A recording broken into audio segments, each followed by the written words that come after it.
দর্শক সবাইকে প্রীতি ও শুভেচ্ছা জানিয়ে শুরু করছে আমাদের সাপ্তাহিক আয়োজন ইসলামী ব্যাংক নিবেদিত স্মার্ট ব্যাংকিং অনুষ্ঠান। সঙ্গে আছে ডক্টর তৌহিদুল হক।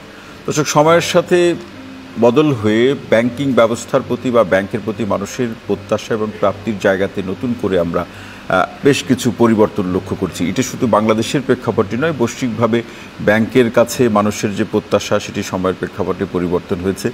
ব্যাংকগুলো গ্রাহক বা জনগণের যে প্রয়োজনকে মাথায় রেখে ব্যাংকিং যে প্রোডাক্ট সেই জায়গাতেও পরিবর্তন এনেছে।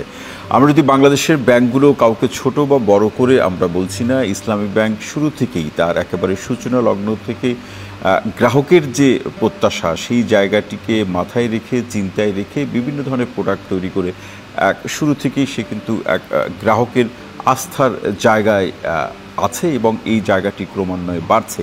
আমরা এই প্রসঙ্গগুলোকে সামনে রেখে আজকে আলোচনা করতে চাই যে ব্যাংকিং ব্যবস্থাপনা প্রত্যাশা ও প্রাপ্তির যে প্রসঙ্গ, এই বিষয়টিকে শিরোনাম রেখে আমরা ইসলামী ব্যাংক কীভাবে এগোচ্ছে তার কর্মচাঞ্চল্য কর্মপরিধির যে প্রসঙ্গ, নেতৃত্বের জায়গাতে যারা আছেন তারা কিভাবে গ্রাহকের প্রয়োজনগুলোকে পূরণ করছেন সেই প্রসঙ্গগুলো নিয়ে আজকে আমরা আলোচনা করব। আর এই বিষয়ে আলোচনা করার জন্য আমাদের সঙ্গে এমন একজন ব্যক্তিকে আজকে আমরা আমন্ত্রণ জানাচ্ছি যার দীর্ঘ বছর ধরে ব্যাংকিং ব্যবস্থাপনায় অভিজ্ঞতা রয়েছে এবং নানাভাবে ব্যাংক সংশ্লিষ্ট যে কর্মকাণ্ড কিংবা কৌশলের সাথে তার যে কর্ম অভিজ্ঞতার একটি ওতপ্রোতভাবে সম্পর্কিত। আমাদের সঙ্গে আজকে সম্মানিত আলোচক হিসেবে আছেন ইসলামী ব্যাংক বাংলাদেশ পিএলসির সম্মানিত ব্যবস্থাপনা পরিচালক মোহাম্মদ ওমর ফারুক খান। ওমর ফারুক খান, আপনাকে অনুষ্ঠানে স্বাগত জানাচ্ছি। আপনাকে ধন্যবাদ। আপনাকেও ধন্যবাদ স্যার আমাদের আজকে সময় দেওয়ার জন্য। আমরা শুরুতেই যে প্রসঙ্গটি নিয়ে আলোচনা শুরু করতে চাই সেটি হচ্ছে স্মার্ট ব্যাংকিং হিসেবে এখন তো আমরা নানাভাবে দেখছি গ্রাহকেরও প্রত্যাশা যে তারা এমন ব্যাংকের সাথেই তার লেনদেন সম্পন্ন করবে যে ব্যাংকগুলো স্মার্ট কর্মকাণ্ডের প্রেক্ষাপটে। তো স্মার্ট ব্যাংকিং হিসেবে ইসলামী ব্যাংক কতটা এগিয়ে আছে? আমরা ইসলামী ব্যাংক বাংলাদেশ পিএলসি বর্তমানে স্মার্ট ব্যাংকিং কিন্তু বেশ এগিয়ে আছে। আমাদের ডিজিটাল ব্যাংকিং ডিভিশন নামে একটা আলাদা উইং আছে আমাদের। ইন দ্যাট কেস আমরা সেখানে আমাদের প্রোডাক্টগুলা যাতেই গ্রাহকরা স্বাভাবিকভাবে লেনদেন করতে পারে। আপনি জেনে খুশি হবেন যে বর্তমান প্রেক্ষাপটে আমাদের অন কাউন্টার বা অফ কাউন্টার যেটা আমাদের কাউন্টার সার্ভিস আমরা অনেক করে আনছি। আমাদের এটিএম ব্যাংকিং, সিআরএম, আমাদের আই ব্যাংকিং, আই পোর্টাল এবং একটা অ্যাপস আছে আমাদের সেলফিন অ্যাপস, এতে প্রায় 60 লক্ষ গ্রাহক আছে। তো অতএব আমরা নিউ জেনারেশনকে সামনে রেখে সার্বিকভাবে ব্যাংকিং কার্যক্রমকে আমরা স্মার্ট ব্যাংকিংয়ের পরিচয় আনার জন্য আমরা স্মার্ট ব্যাংকিংয়ের দিকে এগিয়ে যাচ্ছি। ইতিমধ্যে দেখেছেন যে বাংলাদেশ ব্যাংকের সম্মানিত গভর্নর মহোদয় ক্যাশলেস সোসাইটি যাতে করার যায় এজন্য বিভিন্নখানে সারা বাংলাদেশে কিন্তু বেশ কিছু প্রোগ্রাম হচ্ছে। অতএব তারই আঙ্গিকে সমস্ত banking sector as well as ইসলামী ব্যাংক বাংলাদেশ পিএলসি স্মার্ট ব্যাংকিংয়ের অনেক দূর এগিয়ে এসে আমরা আশা করি অচিরেই যে মানুষ কাউন্টারে মানুষ দিয়ে আর টাকা তুলতে হবে না, তার এটিএম, তার সিআরএম, তার ডেবিট কার্ড, তার সেলফিন, তার আইফোন এবং বিভিন্ন রকম অ্যাপসের মাধ্যমে সেই কার্যক্রম অর্থাৎ ডিজিটাল ট্রানজাকশনের যে প্রসঙ্গ সেটি সে যেখানে বসে সেটা বলতে পারবে, সে ঘরে বসে করতে পারবে, এবং কি প্রবাসে যারা আছে তারাও করতে পারে। ওমর ফারুক স্যার, আমরা এটা জানি এবং এটা আমরা অত্যন্ত আনন্দের সাথে বলতে চাই যে আপনি ব্যবস্থাপনা পরিচালকের দায়িত্ব নেওয়ার পর অনেক কিছু পরিবর্তন এসেছে, ইতিবাচক পরিবর্তন। সেই জায়গাতে সেই সূত্র ধরে প্রশ্নটি হলো যে ইসলামী ব্যাংক যে পদ্ধতিতে বা প্রক্রিয়ায় কাজগুলো সম্পন্ন করে বা গ্রাহকের চাহিদা পূরণ করে, এর মধ্যে এমন কি আছে যে কারণে ইসলামী ব্যাংকের প্রতি মানুষের বা গ্রাহকের একটি আলাদা করে আস্থা আছে? প্রথমত কোনো ব্যাংকিং সেবা তো জরুরি, কাস্টমার সার্ভিস প্রায়োরিটি অবশ্যই। দ্বিতীয় হলো ব্যাংকিং ব্যবসাটাই পুরোপুরি আস্থার উপর। কোনো ব্যাংকের উপর যদি আস্থা থাকে, পাবলিক কনফিডেন্স থাকে, সার্বিক যে জনশক্তি আমাদের নাকি হিউম্যান রিসোর্স বলবই, তারা যদি প্রপারলি ফাংশন করে অ্যাটেনশন দেয় তাহলে ওই ব্যাংকের গ্রাহক উত্তরোত্তর বৃদ্ধি পায়। 1983 সালে ইসলামী ব্যাংক তার যাত্রা শুরু থেকেই গ্রাহক সেবাকে প্রাধান্য দিচ্ছি, নাম্বার 1। দ্বিতীয় হলো আমাদের একদল নিবেদিত কর্মী বাহিনী আছে। এই কর্মী বাহিনী সবসময়ই চেষ্টা করে পাবলিককে আটমোট স্যাটিসফ্যাকশন দিয়েই তার সার্ভিস দেওয়ার জন্য। তৃতীয় হলো আমাদের একটি শরিয়া বোর্ড আছে। আমাদের প্রতিদিনের যে কার্যক্রমগুলো, এই কার্যক্রমগুলো শরিয়া ভিত্তিক হয় কিনা এটা শরিয়ার পরিপালন করে। কারণ আমাদের লোগো নিচে দেখবেন যে ইসলামী ব্যাংক বাংলাদেশ পিএলসি শরিয়া মোতাবেক পরিচালিত। যেহেতু বাংলাদেশের সাধারণ জনগণ, ইসলাম প্রিয় জনগণ সুদমুক্তভাবে ব্যাংকিং করতে চায়, আমরা সেইভাবেই পাবলিকরে বা আমাদের জনগণকে আমরা সেবা দেওয়ার চেষ্টা করতেছি, আমরা সেভাবে এগিয়ে যাচ্ছি। এবং স্যার বলছিলেন চমৎকার করে যে ইসলামী ব্যাংকের একদল দক্ষ কর্মী আছে এবং যারা এই ব্যাংকিং কার্যক্রম প্রোডাক্ট সম্পর্কে যথেষ্ট অভিজ্ঞ, এবং এই জায়গাতে এই কর্মীদের সাথে প্রতিনিয়ত যোগাযোগ রাখা, তাদের বিষয়গুলো শোনা, সমাধান দেয়া, এই কাজটি কিভাবে সম্পন্ন করেন? এটা আমাদের প্রথমত হলো আমাদের বিভিন্ন রকম যেমন একটা ব্রাঞ্চ, একটা ইউনিট আমাদের যদি পুরো আপনি নেটওয়ার্ক হিসাব করে, যেমন আমাদের 700টি ব্রাঞ্চ, 271টি সাব ব্রাঞ্চ, 2800-র মতো, প্রায় 2800-র মতো আমাদের এজেন্ট আউটলেট আছে। এই এজেন্ট আউটগুলো আমাদের বিভিন্ন ইউনিট ভিত্তিক ব্রাঞ্চ ফলো আপ করে সাব ব্রাঞ্চকে, সাব ব্রাঞ্চ বিলং করে এজেন্ট ব্যাংকিং সহ আমাদের হেড অফিসে জোন আর জোন ভিত্তিক 16টি জোন আছে। জোনের যে জোনাল হেড আছে উনি তদারকি করেন। জোনাল হেডের মাধ্যমে আমাদের ডিএমডি আছে, এডিশনাল এমডি আছে, হেড অফিসে প্রত্যেকটি স্তরেই জবাবদিহিতে আছে এবং প্রত্যেককে ফলো আপ করে। এবং প্রতিদিন আমাদের নিজস্ব যে নেটওয়ার্ক আছে, এই নেটওয়ার্কের মাধ্যমে আমরা চেষ্টা করি যে কোনো জায়গা কোনো, এবং আমাদের একটা কল সেন্টার আছে 24/7, ওখানে 24/7 ওরা সার্ভিস দিয়ে থাকে। কল সেন্টারের মাধ্যমে যে কোনো অভিযোগ, যে কোনো কিছু তাদের প্রাপ্তা ওইখানে কল সেন্টারের মাধ্যমে পাওয়া যায়, এবং অভিযোগ দিলে সেটা তো নিশ্চয়ই তার সমাধানের সাথে সাথে পাওয়া যায়। ইনস্ট্যান্টলি কিছু সমাধান হয়, আর যে সমাধান করতে সময় লাগে তাদের হয়তো বলে যে হয়তো 2 দিন 1 দিন সময় লাগে, 48 ঘন্টা অথবা 72 মধ্যে প্রয়োজনীয় সময়টুকু না হয়। এবং এই জায়গাতে এজেন্ট ব্যাংকিং এর একটি প্রসঙ্গ, আমরা বিভিন্ন ব্যাংকের এজেন্ট ব্যাংকিং এর প্রসঙ্গ দেখছি, প্রান্তিক পর্যায়ে বেশ কিছু গ্রিভেন্স বা অভিযোগের প্রসঙ্গ আছে, কিন্তু ইসলামী ব্যাংকের এজেন্ট ব্যাংকিং নিয়ে অভিযোগের প্রসঙ্গগুলো কিংবা গ্রাহকের সাথে নানা ধরনের ব্যাংকিং বিধি বহির্ভূত কর্মের সেই অভিযোগগুলো নাই বললেই চলে। এজেন্ট ব্যাংকিং পরিচালনার ক্ষেত্রে ইসলামী ব্যাংক কী নীতি অবলম্বন করে? এজেন্ট ব্যাংকিং প্রশ্নে আমি যদি বলি, আমরা এজেন্ট ব্যাংকিং কার্যক্রম শুরু করেছি একটু বিরতি মানে লেটে। প্রথম সম্ভবত আমি যদি ভুল না করে থাকি, প্রথমত এজেন্ট ব্যাংকিং কার্যক্রম শুরু করছে ব্যাংক এশিয়া, কিন্তু আলহামদুলিল্লাহ আল্লাহ শুকরিয়া আদায় করে আমরা এই জন্য এজেন্ট ব্যাংকিং আমরা কার্যক্রম শুরু করার সাথে সাথে প্রথমত আমরা সারা বাংলাদেশ থেকে বেশ কিছু এজেন্টের অ্যাপ্লিকেশন আমরা তাদেরকে মানে আহ্বান করেছি। এখানে যাচাই বাছাই করে আমাদের বিজ্ঞ বোর্ড সর্বোপরি বাংলাদেশ ব্যাংকের অনুমতি নিয়ে আমরা এজেন্ট ব্যাংকিং কার্যক্রম শুরু করি। আপনারা ইতিমধ্যে জেনে খুশি হবেন যে বেশ কিছুদিন আগে এজেন্ট ব্যাংকিং আমাদের 20,000 কোটি টাকা আমাদের আমানতের মাইলফলক তারা অতিক্রম করেছে। সারা বাংলাদেশে এখন সংখ্যার দিক দিয়ে ব্যাংক এশিয়া ফার্স্ট, প্রায় তাদের 6,000 এজেন্ট, কিন্তু আমাদের 2800 হলো, কিন্তু আমানতের দিক দিয়ে আমরা সবচেয়ে বেশি আমানত আমরা সংগ্রহ করতে পেরেছি। এজেন্ট তারা খুব ডেডিকেটেড এবং তারা বিজনেস ইনভলভ হয়, তারা দেখে। এজেন্ট ব্যাংকিংয়ের 2-3টা আমি বৈশিষ্ট্য বলে, প্রথম যেমন করোনাকালীন সময়ে সমস্ত ব্যাংকিং সেক্টর যেখানে বন্ধ ছিল সেখানে কিন্তু এজেন্টের দরজা খোলা ছিল, এবং সেই এজেন্টরা পুরো সার্ভিস তাদের জীবনকে বাজিয়ে রেখে দাদা মানুষকে সার্ভিস দিয়েছে, নাম্বার 1। নাম্বার 2 হলো তখনও যে রেমিটেন্স এসেছে, আপনারা আরও জেনে খুশি হবেন যে আলহামদুলিল্লাহ টোটাল যে আমরা বাংলাদেশে দীর্ঘদিন আমরা রেমিটেন্সে হাইয়েস্ট পজিশন দখল করে আসি 2007 থেকে অনওয়ার্ড, এবং এই যত রেমিটেন্স আছে তার প্রান্তিক এই এজেন্টের মাধ্যমে অলমোস্ট 50% রেমিটেন্স আপনার এজেন্টের মাধ্যমে ডেলিভারি হয়। এটা কিন্তু বিরাট ব্যাপার। এদেরকে এই এজেন্ট ব্যাংকিংগুলোকে বা যারা এই এজেন্ট ব্যাংকিংটা নিয়েছেন সেই এজেন্টদেরকে জবাবদিহিতার মধ্যে রাখেন কিভাবে? অবশ্যই বাংলাদেশ প্রুডেন্সিয়াল গাইডলাইনে বলা আছে তারা কী কী করতে হবে, কীভাবে তাদের কোনো পেপারলেস হবে না, সবই ফিঙ্গারপ্রিন্ট, এবং সবগুলি তাদের পোস্টিং হওয়ার সাথে কম্পিউটার হবে, কম্পিউটার থেকে জেনারেট করেই শুধুমাত্র তারা কিছু দিবে, তারা নিজস্ব কোনো মানে ম্যানুয়াল ব্যাংকিং করতে পারবে না। এবং এজেন্টদের এই এজেন্ট ব্যাংকিং পরিচালনার ক্ষেত্রে কোনো ধরনের প্রশিক্ষণ অথবা ওরিয়েন্টেশন সেটি কি আপনারা দিয়ে থাকেন? হ্যাঁ, আমরা প্রতি বছর 2টা কাজ করি। একটা হলো আমরা এরিয়া ভিত্তিক প্রতি এজেন্টের মালিকদের নিয়ে একটা সম্মেলন করি, তাদের সুবিধা অসুবিধা, তাদের কি মানে অভিযোগ আমরা শুনি, তাদেরকে সেখানে যারা ভালো এজেন্ট করে তাদেরকে পুরস্কৃত করি, এবং এজেন্ট মালিকদের যারা কর্মচারী তাদেরকে আমরা ট্রেনিংয়ের ব্যবস্থা করেন। এবং এই সূত্র ধরে যে ডিজিটাল ব্যাংকিংয়ের প্রসঙ্গ নিয়ে তো প্রতিদিনই কথা বলছেন, নানা ধরনের প্রোডাক্ট নিয়ে ভাবছেন, ডিজিটাল ব্যাংকিংয়ের এই প্রসঙ্গকে কি মানবিক সেবার ব্যাকগ্রাউন্ড থেকে চিন্তা করা যায়? অবশ্যই করা যায়। সেটা কিভাবে? অবশ্যই করা যায়। প্রথম এই জন্য করা যায় যে আপনি মনে করেন প্রত্যেকটা জিনিসের কস্টিং ব্যাপার আছে। একটা লোক যদি কাউন্টারে আসে তার যে শ্রম সময় তার লাগে, সে যদি অ্যাপস ভিত্তিক করুক, আদার সে বাসায় বসে করুক, অথবা সে এটিএমে হয়তো মনে করেন একটা কাউন্টারে এসে বিরাট লাইন তার ধরা লাগলো, সেখানে আধা ঘন্টা বা 30 মিনিট বা 40 মিনিট সময় তার লাগবে, সময় ব্যয় হবে।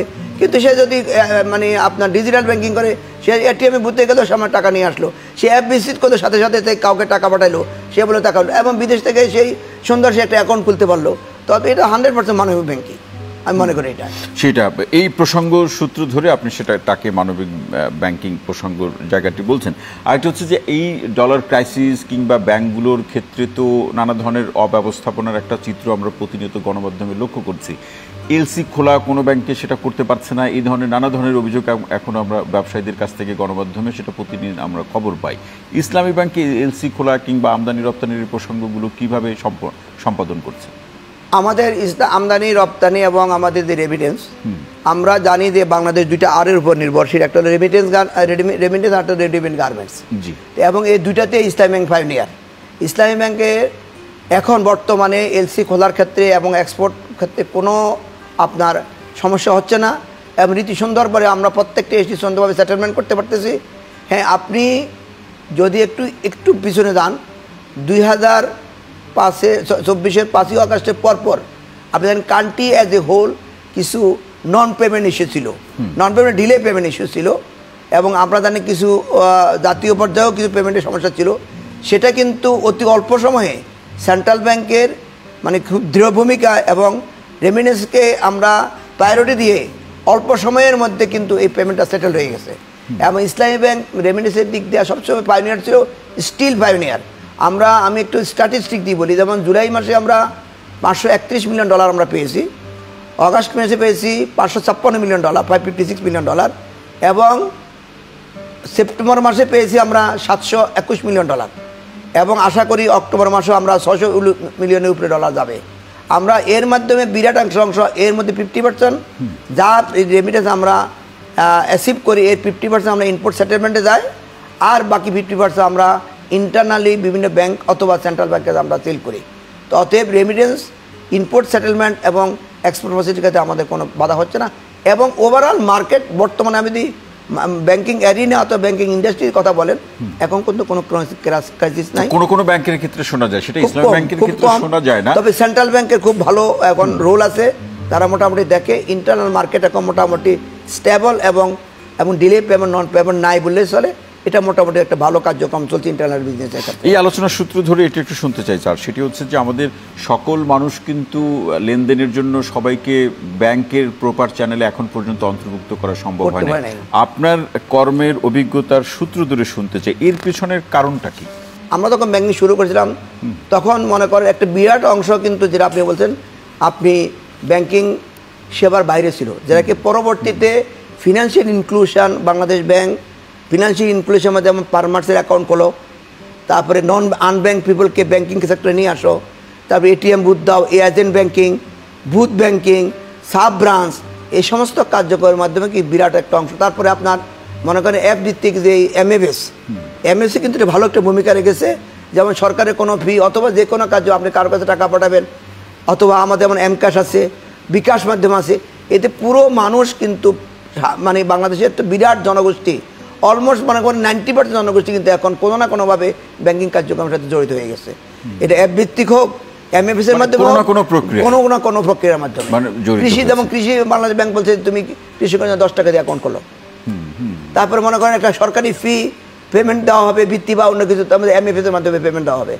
কোনো না কোনোভাবে সরকার চাচ্ছে যে সবাই কিন্তু ব্যাংকিং এরিনা অথবা ব্যাংকিং একটা প্রপার চ্যানেলের মধ্যে সে অন্তর্ভুক্ত। এতে কিন্তু আর্থিক মানে স্বচ্ছতাও থাকে। আপনার লেনদেন যখন ব্যাংকিং সেক্টর হয় তখন কিন্তু অন্য কোনোভাবে না নিয়ে এটা আর্থিক স্বচ্ছতা, ট্রান্সপারেন্সি যাকে বলি, ট্রান্সপারেন্সি সবচেয়ে বড় মাধ্যম। সবচেয়ে বড় মাধ্যম।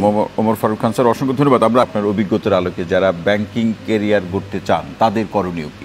আমি যারা ব্যাংকিং ক্যারিয়ার হিসেবে করতে চান তাদেরকে ওয়েলকাম জানাই। নতুন প্রজন্ম অবশ্যই ব্যাংকিং ক্যারিয়ার ভালো করবে, তারা ডিজিটাল ব্যাংকিংয়ের জগতে আসছে। এক্ষেত্রে প্রথমত হলো মেধার মূল্যায়ন করতে হবে। মেধা যে আছে, আমাদের যে মেধা আছে, এই মেধা অবশ্যই আছে।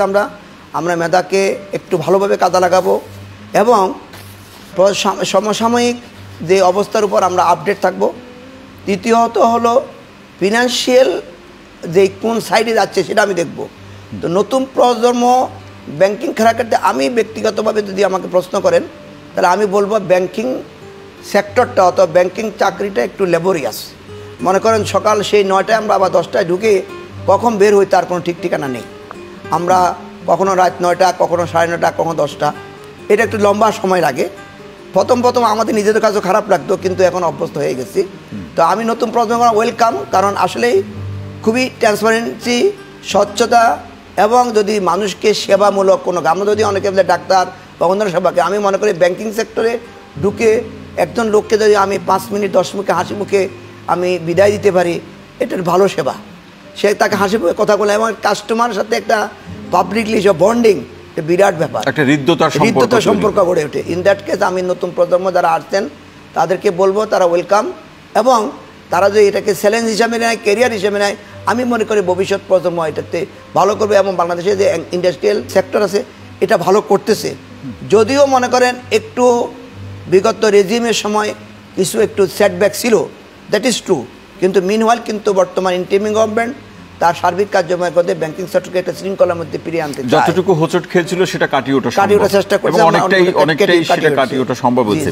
এবং ওমর ফারুক খান স্যার, আরেকটি প্রসঙ্গ, এই আলোচনার সূত্র ধরে আপনার যে এই ক্যারিয়ার, দীর্ঘ যে ক্যারিয়ার, আপনি কি চিন্তা করে ব্যাংকিং যে ক্যারিয়ার অথবা ব্যাংকের সাথে সম্পৃক্ত হলেন, এটাকেই পেশা হিসেবে বেছে নিলেন?